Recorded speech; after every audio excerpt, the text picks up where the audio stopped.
stuff that you watch boxing? Uh, you mean the Buffer brothers, Bruce and The Are You Ready to Rumble? Is Jim, that John? I don't know his It's name, but two is it? brothers. They're the Buffer brothers. I know Bruce is UFC. That's the one I watch, and then his brother does boxing, but his brother does boxing like sparingly. I think he signs for promotion, so Nice. people are probably Well, like, "Do they know they're live?" Like, yeah, we're we know we're live. live. We just We're want to. live. Hi, friends. Welcome back to my show. My name is Ashley Aireonna. Today I'm here with Jose Sanchez, and we're going to break down the statement Jags win, even though Jose is poo-pooing it a little bit. And we're going to talk about the rest of the season and everything the 49ers have coming up for them. I also just realized I forgot to text my dad and tell him that I'm alive. And the other day I forgot to do that, and he was like, "How could you forget to tell me?" Stop So, Dad, disrespecting if your you're dad. watching, I love you. Isn't Get that some cute? He manners. like doesn't watch YouTube at all, and then he like the other day he was like, "I just play your videos in the background," and I was like, "I love you." Thank you. But anyways, Randy's in here and says, hello. So hi, Randy. But getting into this, how's your day? How's your week going? How are you feeling after Sunday's, in my opinion, dominating win, Jose? Who said it wasn't? I never said it wasn't dominating. Okay, for everyone who didn't get to talk to Jose in the background like me, Jose just said that he thought that this Jaguars win was less impressive than the Cowboys. So, can you explain why you think that? Because I think that the Cowboys kind of suck. The Jaguars were on a winning streak. They're younger, but the Jaguars were on a winning streak, and the 49ers were down. They needed to come back out of the bye week and kind of set the tone for the type of team that they're going to be moving forward. So I felt like this win was more impressive because they were in they were in adversity, and they showed that they could still pull themselves out. But you think that the Cowboys win was more impressive? Is that just because they have better players? Why do you think that? Yeah, they're the better team, and that's the hype up one. No one got hyped up for this game. No one is. I was so hyped. People were so hyped. What do you You're a mean? fan, okay? You're all fanboys and girls. Like, I'm not a fan. This is why This is the only team I'm a fan of. That's why I'm wearing this, so people know. Like, I'm not a Niners fan. I have no skin in the game. You're not a 49ers fan? Hell Lame. no, no. I'm not a fan of Gotta anybody. be a I'm only a gotta fan be a of the soccer German. team and several UFC fighters. That's it. Anyways, I digress. No, there's no way that was a better win than the Cowboys won on so many different levels. But that's not to say that wasn't a dominating win. Of course it was. That was a get right bounce back game that they desperately needed because you're losing 3 in a row. Everyone's hitting the panic button. You're moving Steve Wilks from the boot to the sideline, and magically the defense is better when that's really not even remotely closest to why it's better. Players suddenly started executing better. Cassera got the defensive line actually playing like they should be, which I'm not even too much sure that was even Wilks' fault in the first place. And then all of a sudden you got, everything just started clicking again better. And I'm sure he made adjustments as well. So everything fell back smoothly into place. And now things are good again. They're back to being 6-3, looking like one of the better playoff contenders in the league. Okay, well, we're going to start there then. Instead of starting with Brock Purdy, I'm going to ask you if you think that the 49ers are going to go on a run. In order to win the Super Bowl, they have to win, or in order to get the first seed, they're going to have to go and win pretty much every game on the rest of their schedule. So I'm thinking that they're going to have to win anywhere from 8 to 12 games in a row coming up. I think that they're going to need that bye week. I was honestly pretty discouraged by the maybe vulnerability that the players and coaches shared by talking about how tired and slow they were before the bye week and really admitting how necessary that bye week was. Because now I think they said that in a way like, oh well, now we're revitalized. But for me, I was kind of like, okay, well, that just means that at the end of the season, if you don't get the first seed, you're going to be going to the playoffs not revitalized. Because if you guys were slow 8 games into this or 9 games into the season, how are you going to be when you have to go on another run? So that kind of scared me. I don't know. The Niners came out with tons of energy, but I'm a little bit nervous for their ability to carry that on into like a Super Bowl victory. I don't doubt that they'll get to the playoffs, but I definitely feel like the reason that you didn't want to go on that low streak was because you needed that number 1 seed in order to get that rest that this team that for some reason seems a little bit older. Um, Mm. definitely needs. How do you feel about that? Do you think that they're going to be able to just do like they did last year and win every game, no problem? They got that 3-game streak No, coming up. because their defense last year was still better than it was this year. I feel. Their offense might be better or the same. No, it's probably the same. They're still looking like the same type of like electric 30-point scoring offense for the most part. So long as Brock Purdy protects the football and McCaffrey doesn't have butterfingers. Yeah, I don't know. I don't think they're gonna run the table. I think there's gonna be another loss or two.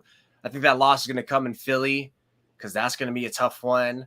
Because Philly hasn't played their brand of football. They've only had like 1 or 2 games where they look like themselves, and even when they haven't looked like themselves, they're still beating teams fairly convincingly, not easily convincingly, but like it's like okay, yeah, they definitely won that game. So and I they've mean, shown they can like grit out a win, like in yeah. a close game. And what's the 49ers' weakness overall, other than the right side of the offensive line? It's their secondary. Like that much became pretty clear after this game, especially. It's like, okay, yeah, Ward is still a little sketchy. Actually, no, I think Ward got that penalty. I thought that was bullshit.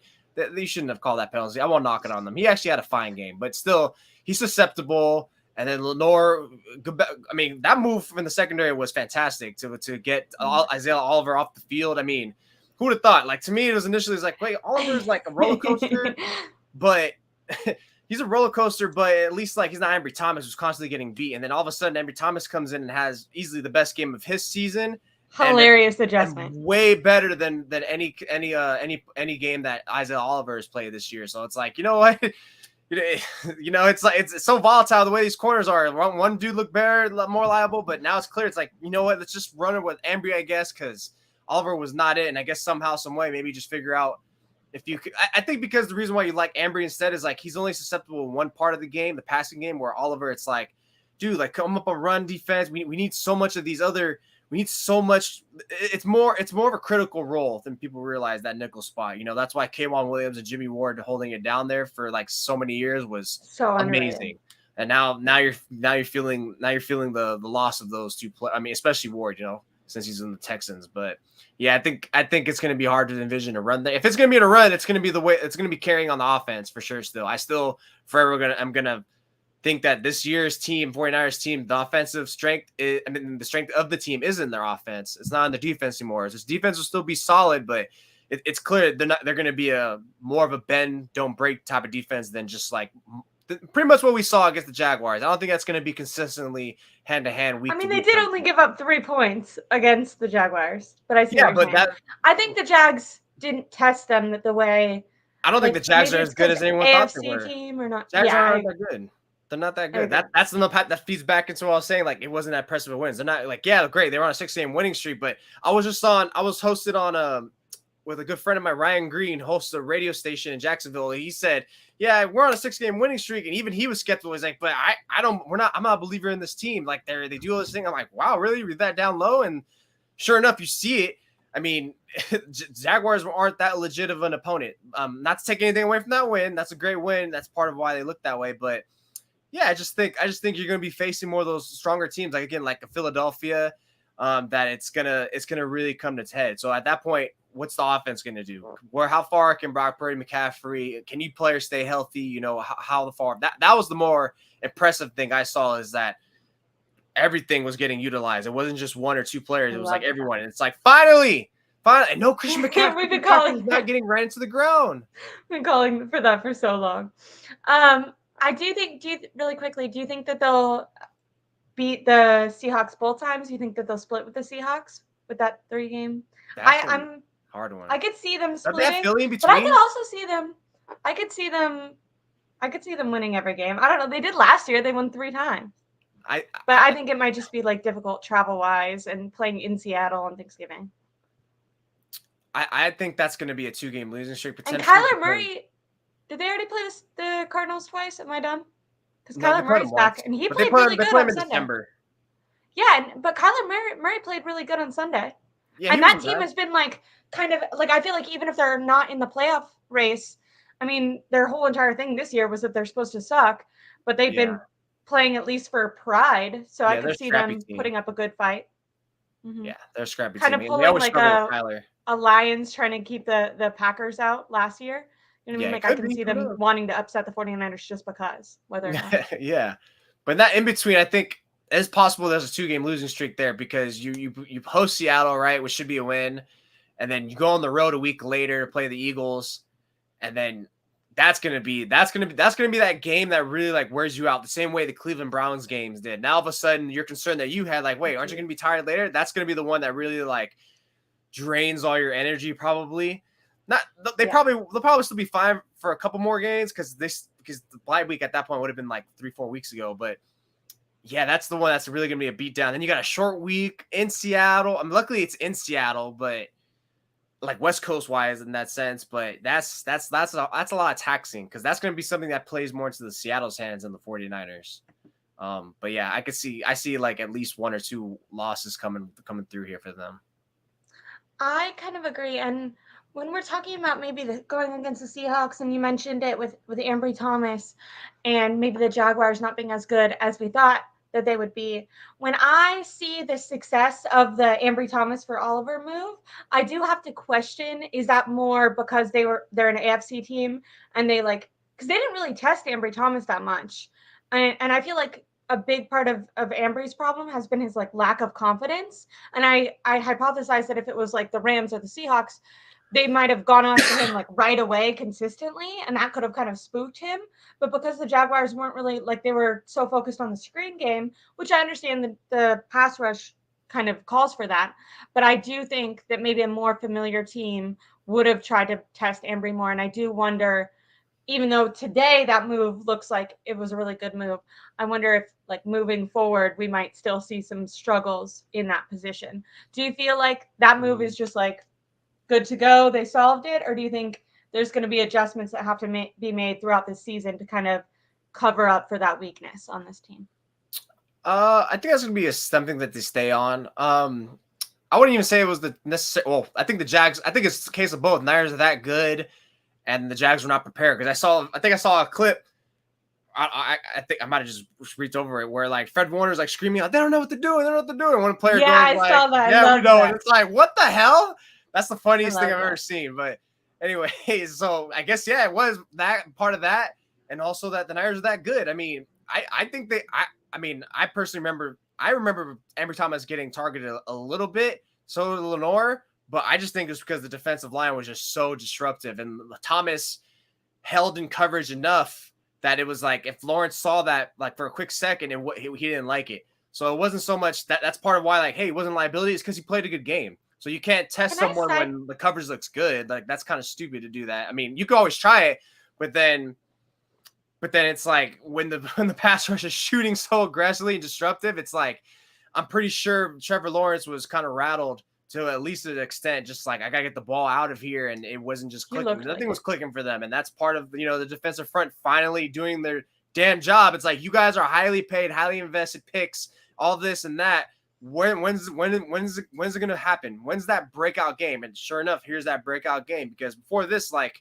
Is this the most? I think that's the most sacks they've gotten all season in one game. It is. And even without the sacks, that was the most disruptive they were all season. I think they almost tied the amount of sacks that they have for the entire year in that one game. It felt like it was like pretty bad. Like they've done pretty. It. They got what did they get? They got Nick Bosa, welcome to the season. They got a third of their sacks in that game because they had 18 and a half sacks going into that game total.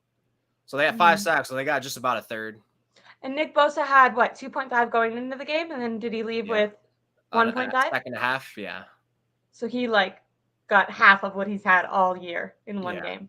So that's kind of disappointing. But hopefully, with the addition of Chase Young, he keeps up that production. Do you anticipate that? Do you think that, there's that addition, we should thank John Lynch for that, and that is going to be even more impressive than maybe we hypothesized? I thought it would be a big deal, but I didn't anticipate the energy being that much different. But it makes sense. I feel like they all feed off of each other. Like when Bosa is getting home, then all of a sudden, you feel the energy from the linebackers. You feel like the confidence in the secondary is going up. So it's very circular. I think as a defense in general, they just totally stepped up their energy and effort. Yeah. But do you think that the addition of Chase Young is going to really allow those, because they were leading the league in pressures, right? But do you think that moving forward, they are going to be getting home? And I feel like before everyone was like, they're leading the league in pressures, but I was like, I think pressures are not all the same. Yeah, they're Sometimes not. you can pressure the quarterback and they still make a completion. They're still getting the first down and they're not like super rattled by it. They just have to like make a throw with pressure in their face, which is kind of what we saw with Kirk Cousins and um, Joe Burrow. It was like, yeah, they're getting pressures, but it wasn't like like Joe Burrow broke his completion percentage record, so it didn't matter how much pressure he was getting. He wasn't being rattled. Where this game, not only were they getting home and getting sacks, but when they were just getting pressures, you actually saw Trevor Lawrence like spooked, and Throw a you felt pick. like it really did Throw a affect pick on his that one throws. Bosa pressure on the Yeah. scramble left. Mm-hmm. Mm-hmm. So it's kind of hard to contextualize all those pressures when you're getting so much, because at that point we'd be getting too wordy. But like the fact that this is why you gotta watch the game. It's kind of easy to be like yeah, they had this many pressures, but did it feel that way? Did it look that way? Like, no, it didn't. This game, it's like, yeah, it did. Yeah, it did. Even without the sacks, yeah, it did. So do you think that it was Steve Wilks moving to the sideline that made all these things possible? Or do you think You really put this that question in here.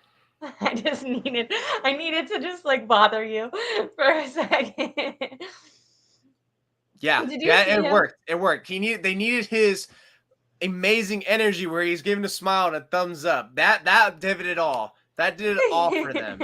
It wasn't that the players finally wanted to show up. It wasn't the addition of Chase Young. It wasn't probably adjustments they probably made. No, it was just that. It was totally that. No, of course, that was like that thing.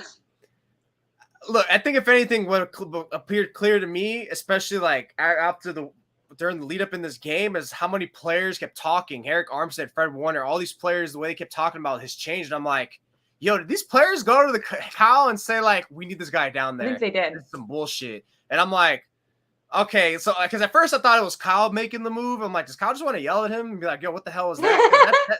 You know, it's easier to be face to face, turn the mic off. Like, what is this shit?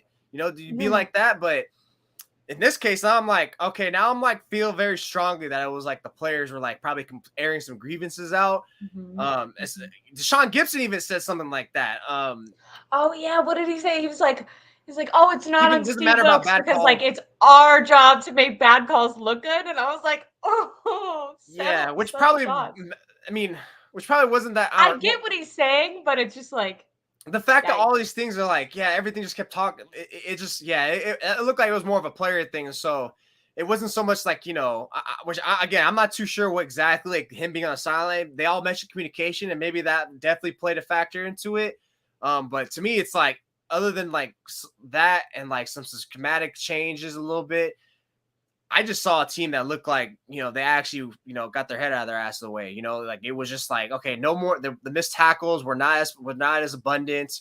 The defensive line looked like they were getting off off the snap, just shooting. Like that was Nick Bosa's best game of the season. It felt like that in terms of just like he's getting there, he's moving, like all these players. And you know, you said Chase Young a minute ago, like yeah, Chase Young gets credit for that too. But I think overall, it's like everyone just woke up.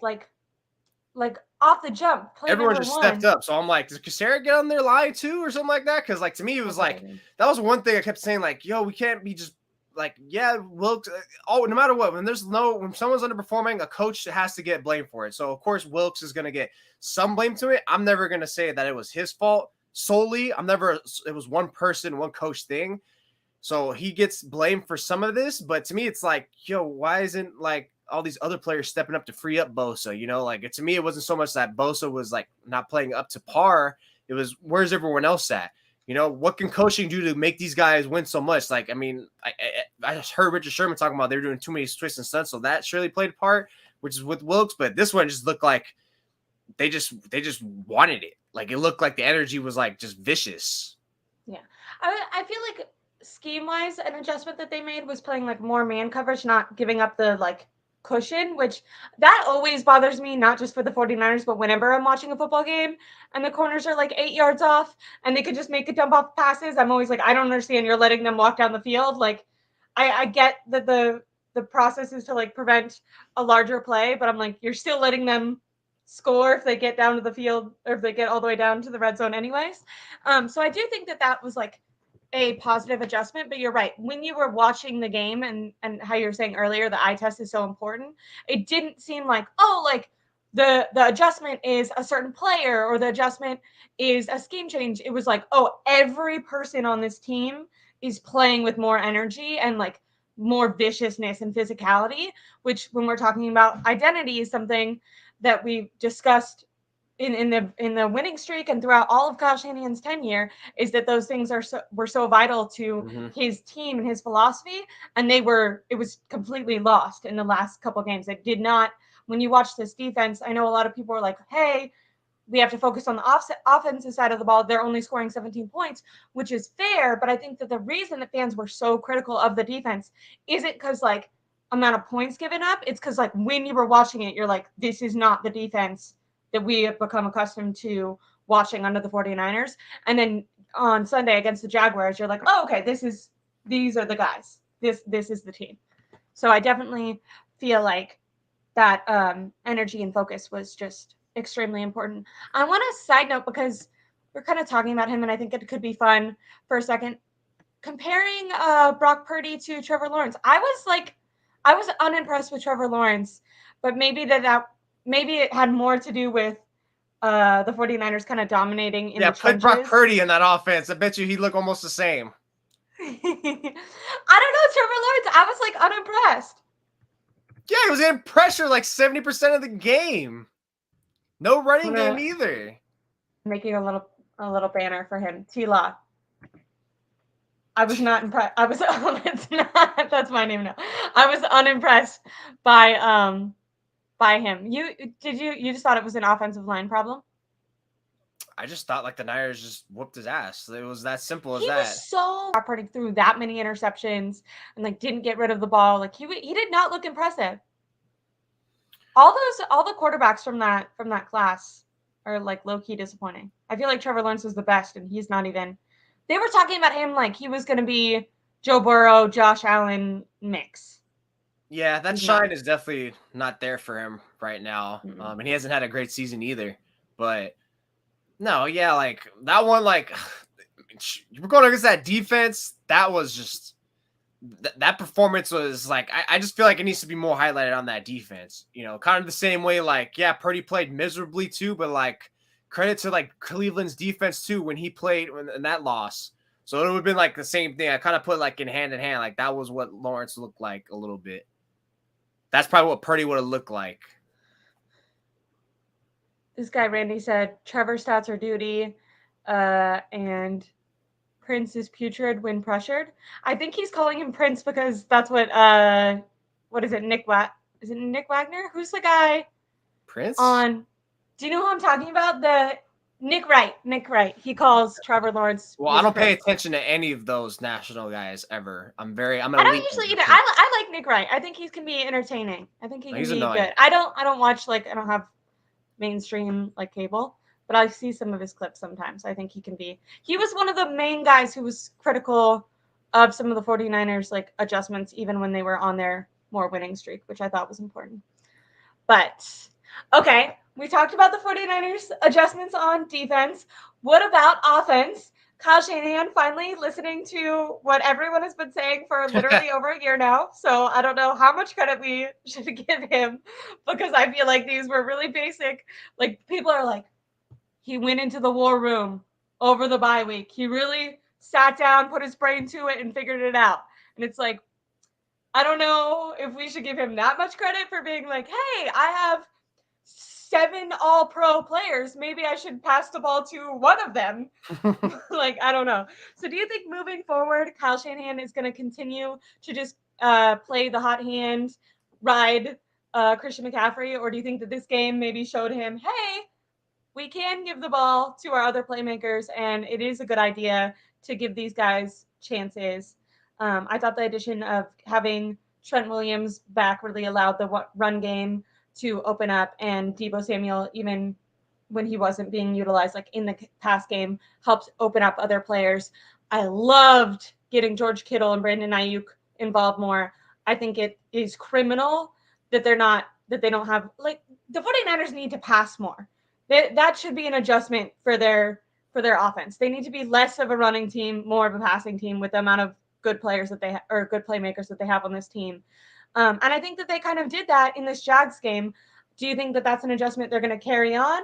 Or do you think maybe they might have a tendency to revert back to hand the ball off to Christian McCaffrey? How did you feel watching the offense on Sunday?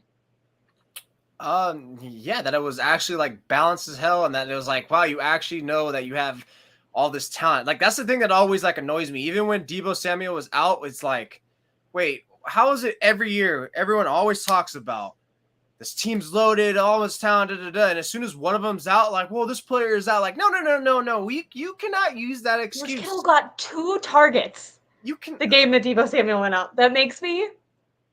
I love Kyle, but you should be fired if George Kittle gets 2 targets. So it's. I mean, he's not gonna. I mean, relax. Come on. Anyway. That should be like you should have to answer for that. I feel like there should be like a guy, Eric Branch. I feel like he always just has, no offense, like the most basic questions. I feel like at the end, and he always has it at the end, right? He should just at the end of every single press conference just be like, why did George Kittle only get 2 passes, Kyle? And just like make him have to answer that. It's also partly a little bit also because like Purdy too. It's not like 100% like everything's designed and Purdy's just doing what he commands. Which actually you mentioned Brandon Ayuk got involved. Brandon Ayuk only had 3 catches, and one of them was a scramble play. One that was like incredibly wild of him that I knew Kyle was gonna get pissed off. I live tweeted. I was like, I know Kyle's pissed at that as soon as he says that. So I was like, geez, that was freaking wild. I thought that was gonna get picked when he threw it. So hilarious. On first down too. And then it was perfectly placed, and Ayuk just plucks it. So that was nice. So yeah, aside from that, really who actually got involved? It was the lead. It was George Kittle. Obviously, McCaffrey's going to be involved no matter what. So I think like he is part of the offense because he's the running back. I think if anything, I was happy to see is he actually got utilized in the pass game more in the passing game, which I would clamor, which I was been hammering even going to what game was I saying that he should be utilized for that more? Oh, the Vikings game was that is like, look, he has a torn oblique, whatever. It's slightly torn at that time. What's the best way to avoid collisions? Get him out in open space, have him make a man miss. And sure enough, that's how he scored one of his 6 touchdowns. Why not use them more? There's only so many good linebackers in this league that can keep up with him. Why don't you utilize that more and incorporate more of your running backs? Give them like 5 to 8 carries and give him only 12 to 15. Or I get it. Sometimes it dictated if it's going well, then cool. Keep it going. Keep the rock rolling to McCaffrey. But his best trait to me all the time was he's a dual threat. Don't give him like 15 million carries. Give him like that 12 to 15, 10 to 15, and give him that 5 to 6 targets. That's great. And that gives someone something everyone to think about. And I think it helped open up that play, that end around for Deebo too. It helped like getting Christian McCaffrey. He was setting that up all game, all drive. Made people not pressed for that as much, which I know that was like a big thing that they kind of stopped after 2020 because I feel like teams started being prepared for it, but the Niners haven't consistently done it for so long that was like an easy touchdown for Deebo. Yeah, and I think and you mentioned about Kyle like actually going to spreading it out, wanting to spread it out more and go more to the air, which I think we're both agreeing on. Use the air a little bit more when you can, because especially give your running game more of a chance to see things more open up, because throwing more should open up more of the running game, in theory, as one part theory. The other thing is about what Kyle I would say is I think he gets more confident when Deebo's back. Like he gets more comfortable. He gets more comfortable calling the plays, which is crazy. It's like, dude, like how can you lose one player? You get so not one dimensional. Yeah, he does kind of get one dimensional because there's so many times that on that losing streak, it was just so many runs and it wasn't enough passes. It felt like, especially when the passing game was working, like against the Vikings and the Bengals, and it's like, and he would go away from it. Yeah. So now that he has Deebo, it's like he feels more relaxed almost in a way because right, like he doesn't even have to like get the ball to Deebo. He just like calls a better offense when Deebo's like on the field. Like it's just a safety net. It's because those motions work so much more effectively now with him on the field. Where before it's like, oh, here's Raymond McLeod. If you're a linebacker, like I'm not gonna follow him. What the hell? I'm gonna watch Christian McCaffrey. Who the hell's worried about Raymond McLeod? Go ahead, throw it to him. I dare you. So like no one's gonna like versus Deebo Samuel was like, yeah, we might want to put a hat on that guy or two. Okay. When we're talking about the offense and the offensive offense's success. Brock Purdy has officially played an entire season, 17 games. I thought it would be interesting to get your thoughts on what kind of quarterback he is right now. I feel like he's been super divisive. Is he elite? Is he not elite? Is he good enough? Is he clutch? Is he a choker? We've had a lot of interesting discussions about him. Started his career extremely hot, still hasn't necessarily proved that he can be the person that drags the team from a loss, but I don't know if that should be something that he's expected to do at this point in his career. How do you feel about him? I never really like look at stats, but I was actually reading something, and they were talking about that Brock Purdy not only has like one of the highest passer ratings in the NFL, but so right now this season he's thrown for 2,329 yards. He has 15 touchdown passes, 5 interceptions, and is 172 of 250 passes. And he also is only 17th in like throwing to wide open guys. I feel like a narrative for Brock Purdy has kind of been like that it's all scheme and it's all system, and that he doesn't have to really like make a play, but he has made a play. So I don't know. I'm impressed with him, but not ready to call him a franchise quarterback. But I enjoyed how he bounced back. When you're talking about that, okay, I want to talk about this. He over the bye week, he apologized for like making bad decisions, right? For like putting the ball in harm's way. He apologized to the team. He comes out, he tells the media that he apologizes to the team. Kyle Shanahan and John Lynch both talk about how no matter how good he's playing, if he's risking things, especially at the end of the game, that it doesn't matter how good you're playing if you're turning the ball over. And he really like kind of shows this like humility about like, I'm not going to be making these risky plays again. But then he in the game on a first down throws the most insane touchdown ever when it's just like completely unnecessary. He could have handed the ball off. He could have ran the ball himself. I think what happened is he made the decision that he was going to throw the ball. And then by the time he realized like Kittle wasn't open, he was just kind of like, screw it. And I kind of think that that's important to have in your quarterback. Obviously it can get you in trouble and you don't want too much of it, but one, I think you're just going to have to live with that for Brock Purdy. Everyone says that that's who he was kind of in college too. It's interesting because we've talked about him being like that when he feels like the game is on him, but in that situation he did not feel like the game was on him and he still made that choice. I think it was kind of funny, he went to the podium after and kind of re-trugged up that stuff from before the game where he was like, that it doesn't matter that it was a good pat or that it worked out. Like, I'm never going to make that decision again. I think he's lying. I think he's going to do that again. Maybe not like that exact pass, but I think whatever that, like, I have this belief that I can make a play. I think that has not been knocked out of Purdy yet. I think he still has that. And to some extent, I think you need that in order to like get to a point where you're in the NFL, right? You have to have that like confidence in yourself that you're playmaking ability is good enough. But it was kind of interesting, like watching him in the post game.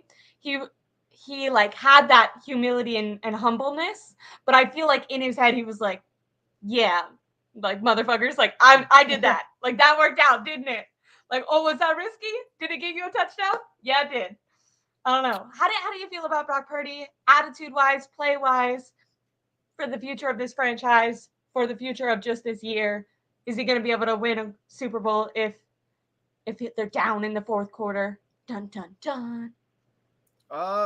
Down in the fourth quarter, that's gonna be a hard one. But no, I think it's clear. I mean, I think it was even clear before this that yeah, Kyle Shanahan made the right decision to go with him. Even, Kyle Shanahan made the right decision. Although I think I kind of was always a lock that he was gonna be the starter because once he pretty much went on that run last year, it was like, okay, well, he's a starter now. Now Trey Lance and whoever's there is going to have to battle. So it was clearly the right decision, and they're paying dividends for it. Because again, what's my favorite word to use about him? He optimizes the offense.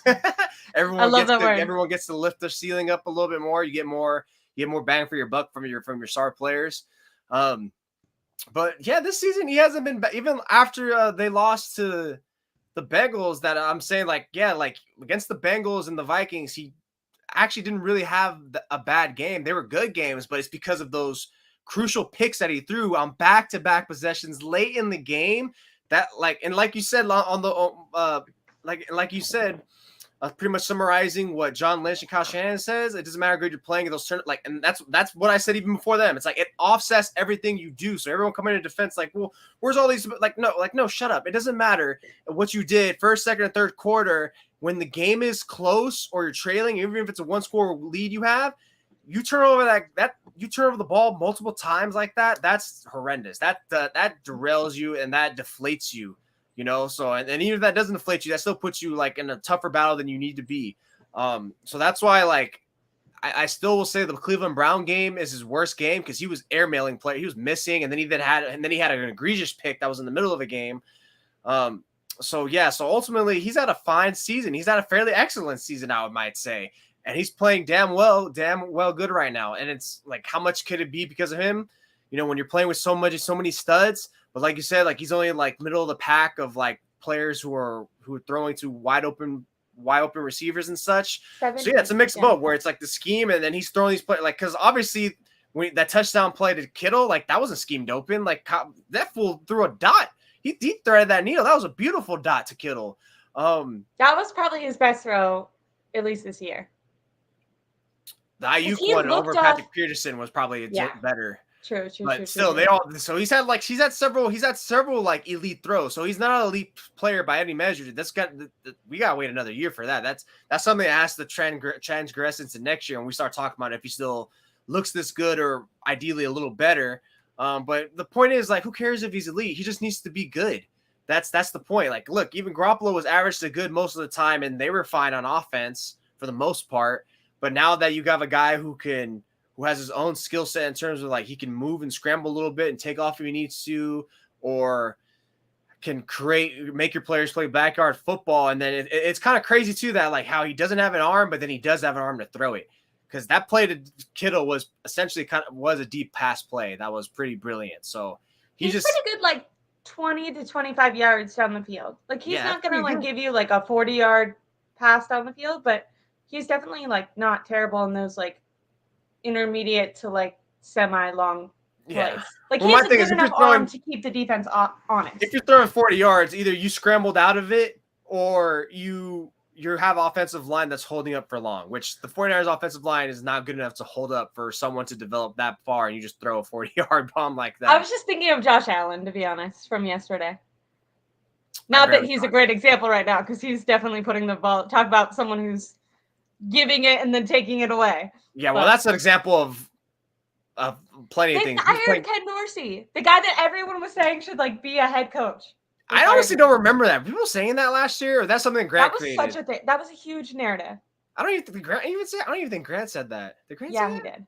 Grant said that? Of course he did. He probably started it. All of them. Yeah. And I'm pretty sure Jesse also said it too, or something like that, or like a bunch of other people, like, you know, the same people on the same fence. But anyways, yeah, I honestly don't remember that. I remember Brian Dabble, but anyways, whatever. I'm good at filtering my vision from other people's opinion, because otherwise I could be be prone to being influenced myself to groupthink.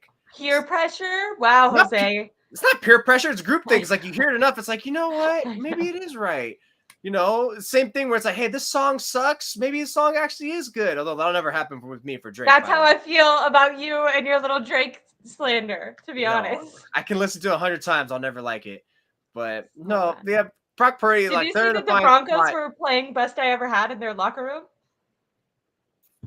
That's hilarious. As a Drake fan, that's a hilarious song choice. Why would they do that? The Niners played that? No, the Broncos after their game last night.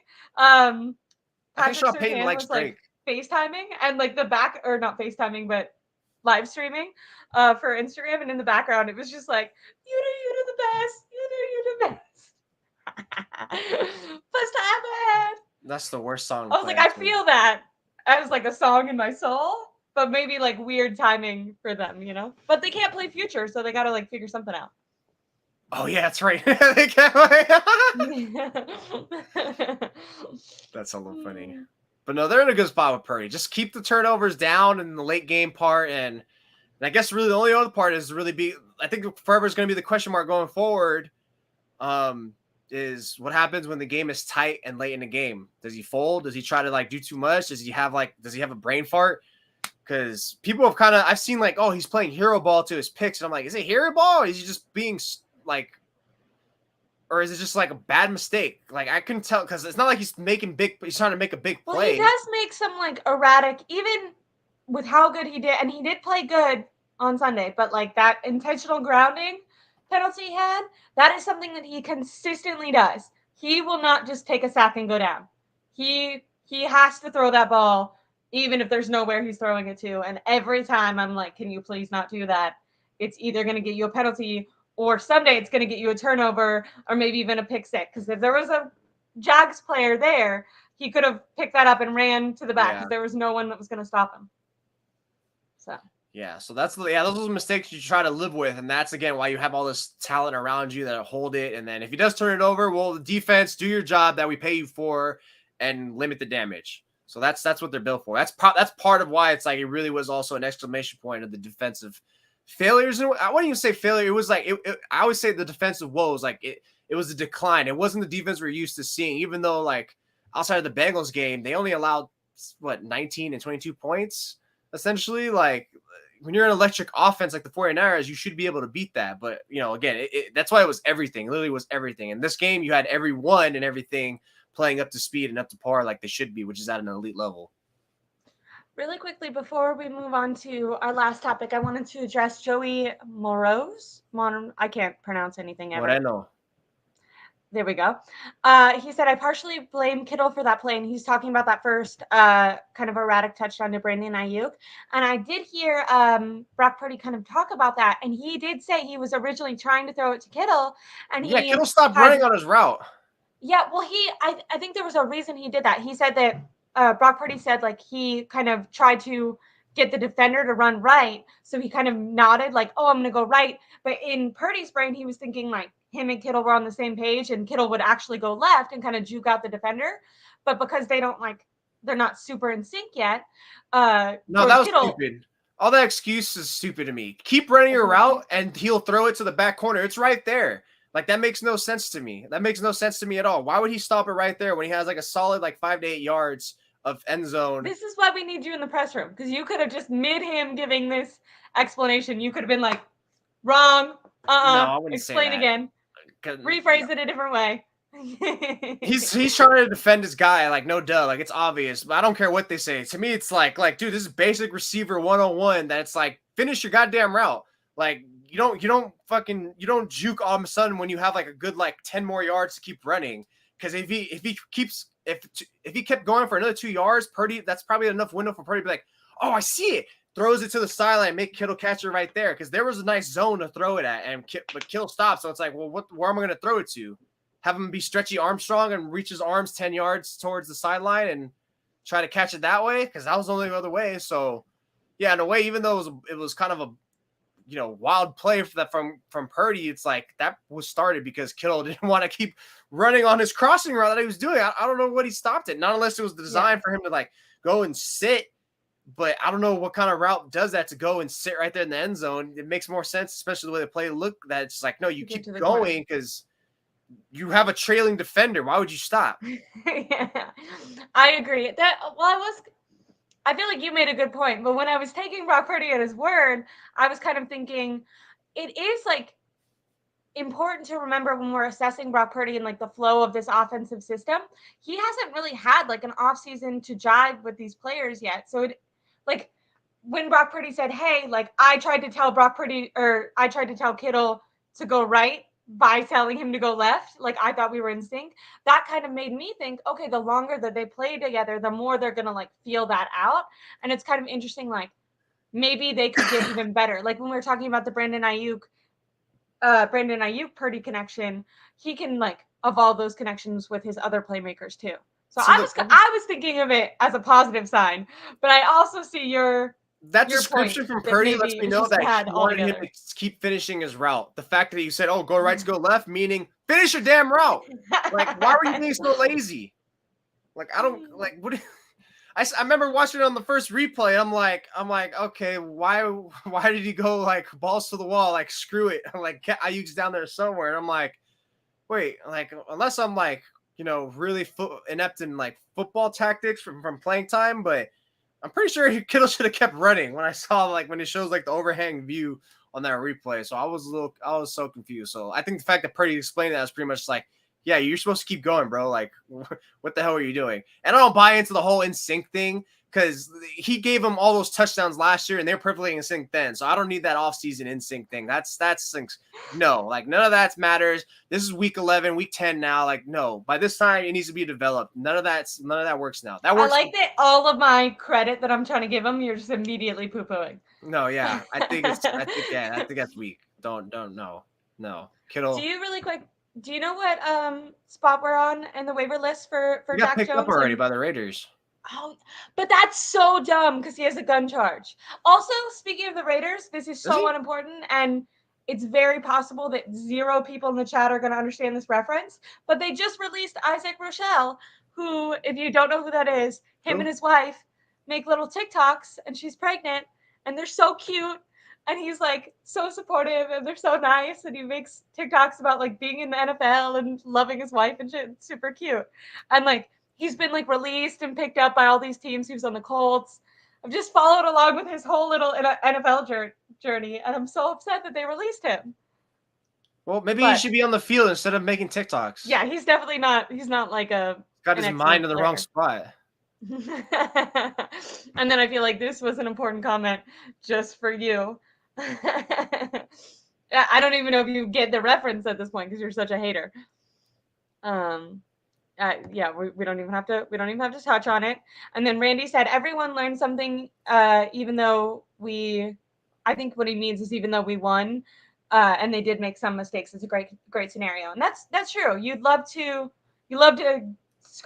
not even scratch away because they won by a ton, but you love to be able to win and still have learning lessons to come out of it. I completely agree, Randy.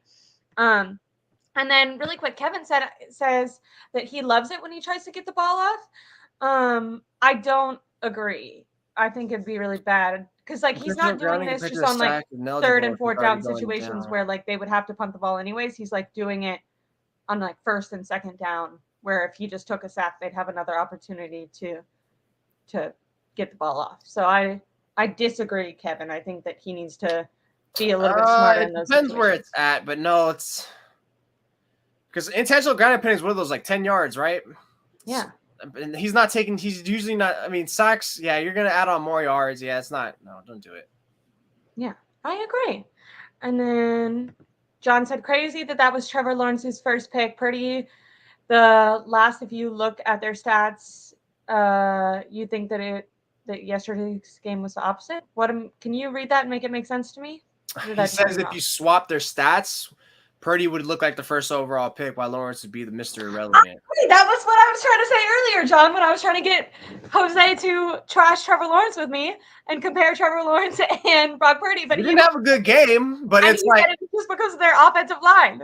But it's like here's the thing. Here's the thing that you and other people like. It's like, okay, wait. So you want to shit on Trevor Lawrence and hype up the defense. So which is it? We can't hype up the defense and be like, oh, he sucked. It's like, yeah, we just hyped up the defense. What do you mean? We just hyped them up. So no doubt he's gonna look like trash. Like all of a sudden, that's my favorite part about everyone who talks about this. It's like, oh, that quarterback looks trash. Like, wait, isn't this defense supposed to be elite? Didn't we just get done talking about how good they were? No, why are we shocked that he looked trash? I don't get it.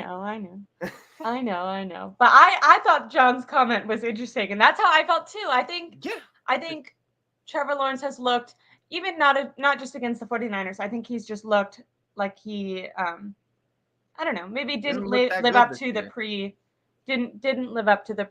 pre-draft hype. But to end on this, we kind of touched on it before, but the 49ers had a dominating win, in my opinion. But they did this because they caused a 3-and-out, and they got up super early right away. And that's how the 49ers win right now. They unfortunately have not shown that they could win a hard-fought game where it's back and forth all game, and they definitely haven't shown that they can get down and then come back up and win, at least not this season. When we're talking about going against teams like the Eagles, maybe even the Seahawks, and then definitely when we talk about the playoffs and the Super Bowl, you feel like the 49ers are going to have to be able to win in multiple ways. They've shown that they can dominate this way. They haven't shown that they can dominate in other ways.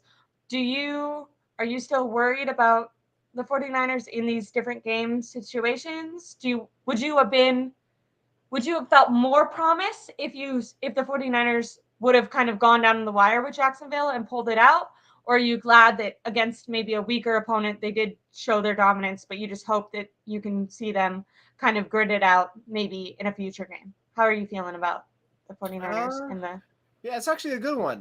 No, I think the way they blew the doors off the lid against the Jaguars was better than watching them prove that they can win a close one, because I think they needed that dominating factor so badly just for everything, like morale, like just to show that they're cleaning up, like changes. So that was desperately needed.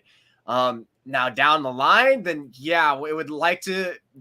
That's one thing that's gonna always be a question mark for me is what's gonna happen when you are in a tight knit game, fought game, third, fourth quarter, like. Where are you going to emerge? If you're down by 3, if you're up by 3, like how are you? That's pretty much how I'm worried. If you're down by 7 or up by 7, like can you hold on to this? Can you finish through and execute without making mistakes? And that's pretty much where the magnifying glass is going to go on Brock Purdy again. If it's the Eagles and you're losing and it's like 5 minutes left in the third quarter, you're losing 27-17, like what are you doing? Or 27-20. Are you going to throw that pick that we've seen you throw twice already this season against lesser opponents? Yeah. Or nice. What's going to happen? And then you're on the road now, and then probably the most hostile environment you'll be all season long. So that's going to be the thing that's going to be huge. Yeah, that's something that's going to. If you're the 49ers, you have to try to avoid that at all costs. Which again, that's why you have all these. This is why you have all these players on both sides of the ball where you're quote unquote stacked. Right, is to avoid that situation and decrease the likelihood of that happening. Because if you're in that situation, you're probably not going to win because of your quarterback. It's such a fine line of where it's got such a gray area of what to find out, and we don't know yet where it's at. So far, I mean, I guess we do know because we've seen them twice and they failed miserably on that ends. Half of it because of Purdy, half because of the defense. But yeah, it's gonna when they go down to that's gonna be the question mark all the time. Can you be in that game? Because it's clear if they set the tempo and they control it from the get go after the first quarter, second quarter, then it's gonna be theirs to take home. But if it's not, and it's like, okay, what's really gonna happen? What is it gonna look like? That's where I really am gonna be pressed to wonder what's gonna be. But because the last time you have that real example where they came through was the Cowboys game, right? But I guess in that game, they kind of felt like more in control. I mean, the Cowboys game in the playoffs, I would say. The Cowboys game in the playoffs, when it was really close, that'd be the only one closest example you have, really, of them emerging on top. What do you feel about Joey's comments where he said that they... about this. I know. Jose gives Brendan Ayuk credit for that. And also... If you're dumping it off to also, dude, like, they got it to field goal range. To me, in order to call it like a game-winning drive, you need a touchdown. I don't know. Because if he makes the field goal, it would have been a game winner. I know, but like, there's a difference in my faith in Brock Purdy. If Brock Purdy passes the ball down the field and dinks and dunks his way to a touchdown, that is a game-winning drive. Okay. And then Actor says he hopes that they can disrupt Jalen Hurts the same way that they did Trevor Lawrence. Now, Jalen Hurts is really mobile, but he is injured. And Trevor Lawrence was supposed to be mobile, but didn't really show any of his mobility. Now, I think that was because he was literally facing pressure on every side of him. Now, the one problem is the Jags offensive line completely sucks and got obliterated. The Philadelphia offensive line and their defensive line in the trenches, I think Philadelphia has the upper hand compared to the 49ers. So it'll be an interesting test for them. But hopefully we can get this version or Sunday's version of the 49ers defensive line, and hopefully that'll give the Philadelphia offensive line at least a little bit of struggle, because they definitely are going to be more dominant than the Jaguars. But yeah, I mean, that's the goal, is to disrupt. That'll be the third time Chase Young will have faced those Eagles, because he's faced them twice with the Commanders already. Oh, he's probably like, what the hell, dude? Do you think right before we leave with that, then I thought John Feliciano did really good when we're talking about offensive lines. Do you think that there was reports that they were going to consider rewarding him for good practice play and try to get him involved in general? Do you think that when Aaron Banks comes back that he might sub in for Spencer Burford a little bit, which I feel bad because he did have that one. What did the announcer called it? Like a single man tush push play, which I love. This is what I'm saying. Like every single player, not just on the defense, but every player had so much energy and like determination. Like they all wanted to prove their worth today or on Sunday. That was a great play from Spencer Burford and from Christian McCaffrey, where it seemed like he was completely stopped. He got like just an extra step and tried to go for that first down. He was not going to get it. He had like 4 Jag players pushing him back, and Spencer Burford, like all heart, just like freaking picked Chris McCaffrey up and like moved him. And I thought it was close, but they gave him the first down, and I thought that was a cool play. Now, unfortunately, I think that's the best play he's made all season. Yeah, I was gonna say that too. Is that the best play he's made all year? So I don't think that like secures him his spot, but I did want to give him a little bit of praise for that. But John Feliciano also held his own. So do you think that they'll start to do like a Brunskill Burford rotation type thing with Feliciano? Yep. I mean, Kyle, you said reportedly, like, no, Kyle literally came out and said it like a week or two ago, like, oh yeah, we're going to consider like shuffling him in. It's like, that pretty much lets me know, like, oh God, we're tired of Burford being a stink hole. Let's get this guy we got to start shuffling in, because it's clear that he's not an every down starter, which it's great. It sucks. It's another kind of whiff on the 49ers part, but if it's going to work, whatever, but still it'd be nice to have a guy who you can rely on to be your every down starter. They need their draft picks, their younger draft picks. It's not good. I think I saw a Pro Football Focus like analysis giving Burford like bottom 5 worst grade as a guard, and I'm like, not even just the grade, but like just the way they talk about it. I'm just like, geez, it's like, it's not like I'm out there studying offensive line tape and stuff like that. No, you're not. You're grading tape like that. Like, come on. But I see like a good like 5 clips. Me and Brad Graham. We send each other clips back and forth. Yeah, I'm sure. But yeah, I see like 5. I'm like, geez, this guy's just whiffing. And then I'm watching Colton McKivitz. I'm like, that right side is so bad. We're talking about the Eagles game. That's the one where it's like, what the hell are they gonna do there? There's no fix for that. Quit. You get the ball in your hand quick. Run the football. Like, get them on the move to the left. That's the one where it's gonna be. How do you disguise that? Because these guys clearly are not getting better, and they are who they are now at this point. Yeah. I think they're going to have to try to work around it for this year, hopefully, and be able to work around it enough for a Super Bowl and then use that first-round pick on an offensive lineman. If they don't get to the Super Bowl, I guarantee you it's going to be largely because of that right side. We're going to end on this. I need to ask you, because for the fun of it, for the fandom of it, I want to buy into this. And when I saw the clip, I like to laugh. I was like, haha, gave me a little chuckle. Then Trayvon Diggs, who is a corner, commented under it and was like, haha, I would also make the business decision. So Trayvon Diggs clearly thinks that guy was also running from Trent Williams. When I looked, do you know what clip that this guy's talking about? There's a viral clip of 31. I don't think he was running away from Trent Williams. Debo goes inside. He was trying to make the tackle. He wasn't trying to run away from Trent. If he would have kept running this way, he would have ran out of bounds. He had to turn to try to get Debo. Like, I liked the joke that he was running away from Trent, but in reality, I think he actually made a really good play. And it kind of sucks that like that's like posted on the NFL like social media and everything, and everyone's like clowning on him. And I'm like, I feel like if you watch it, he's just trying to make the tackle. Like, he's doing someone in the Niners media asked Trent Williams this, which is like, God, so many of them don't know jack crap about football. And it's like, it's teach tape that when you're going on the block and you're trying to read the defender behind you, especially as a secondary, you're not going to go heads up with them. Cause like linebackers, they tell you, oh, take the outside, go crash to this shoulder. When you're a corner going against like a freaking bulldozer, like, no, you're not going to win that. Your best way, you got to finesse it. So especially when you have their speed and your speed and you're trying to read him, that you go up this way. They say it's better to spin around this way than to open your hips and come back around, and like to open this way versus turning your back. Like it's pretty much teach tape at that point where it's like he's doing that to try to get around. So yeah, to me, I was like, wait, that looks normal to me. So I didn't get it. I didn't get it. I'm glad that I wasn't alone. It's not like you remember that old D Ford clip when he was a rookie running away from Frank Gore? Now he was running away. Yeah. You remember that one from over 10 years ago, 2011 or something like that? That he was running away.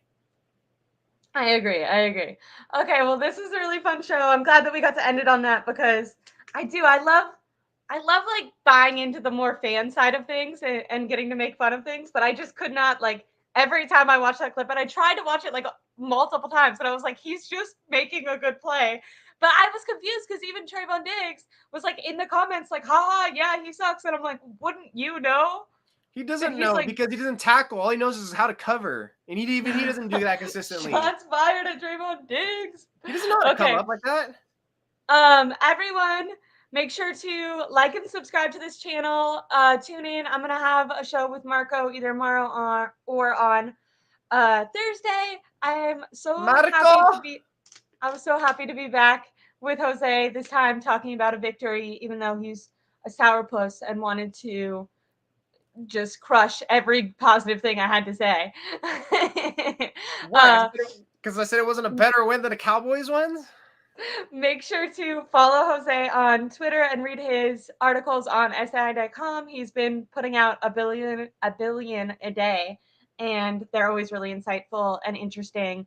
And he's super excited about the topic that he's going to write about today. He was telling me before the stream that he has a really good one coming up. So you guys should all go follow Jose and like and subscribe to this channel. And I hope you have a great Tuesday evening. You guys should all go look up, what is his name? I was just talking about him, the TikTok guy. Isaac Cooch. That's not his real name. That's a joke that they always make because Isaac Rochelle. The girl's last name is Cooch. She's very pretty. That didn't matter. But if you guys were around earlier, you get the reference. Go read Jose's article. There's going to be more coming out tonight, and like and subscribe to this channel. I hope you guys have a great week, and we'll be back tomorrow. Bye.